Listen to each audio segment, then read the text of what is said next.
The latest research in neuroplasticity tells us we're not hardwired to be a certain way for the rest of our lives.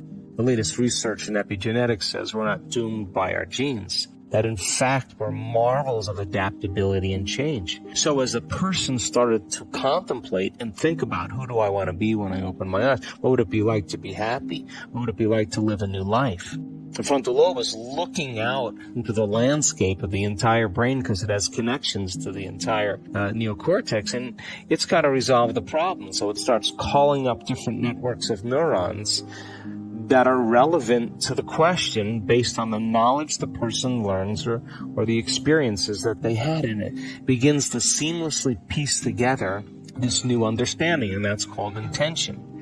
And so if you're reading a book about how to become more happy, or if you're reading a book on how to be a leader in your life, or you're studying the process, every time you learn something new, you add new connections to your brain. So now you have the raw materials for you to imagine even more. The act of mentally rehearsing begins to install the neurological hardware in your brain to look like it's already happened. Now, the brain is typically a record of the past, but the moment we install the neurological hardware, it becomes a map to the future. And you keep doing that, the hardware becomes a software program, which means you start thinking like a genius. You start acting like a happy person because there's no mystery there, because you installed the circuits. And then these people didn't wait for their wealth or their health to feel gratitude and to feel empowered or to feel love, a love for life. They began to feel those emotions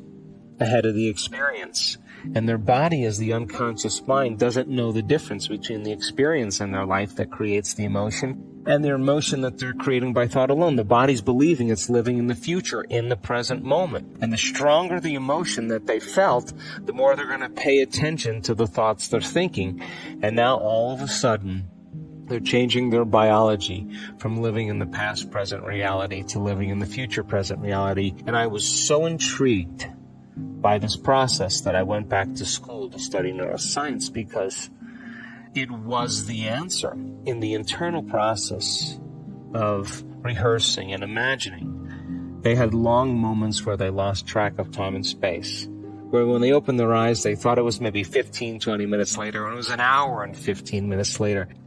When we get into the present moment, there's a moment where you lose track of yourself. You forget about yourself. And only in the present moment do you have access, according to the quantum model of reality, to other possibilities.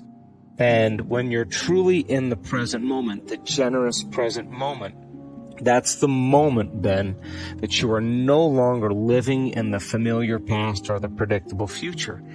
And in order for us to change, I realized that we have to get beyond our environment. And what's our environment made of? People, husbands, kids, bosses, objects, things, places. You got to get beyond your emotions, your body, your pain, your disease. And you got to get beyond this concept of linear time. So when we get beyond our body, our environment, and time, we become pure consciousness.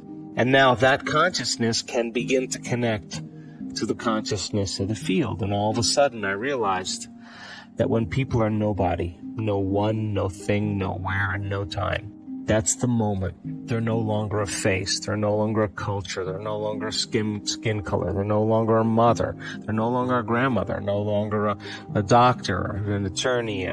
They're no longer a nurse. They're pure consciousness. And that is the element that we begin to connect to something greater. So we got to unlearn and relearn. We got to break the habit of the old self, reinvent a new self. We got to unfire and unwire and refire and rewire. We have to prune synaptic connections and sprout new connections. Unmemorize emotions stored in the body, and then we have to recondition the body to a new mind and to a new emotion, to stop signaling the same genes in the same way and begin to signal new genes in new ways, to pull our attention and our energy out of the familiar past and begin to invest our attention and energy into a new future, to go from the known to the unknown.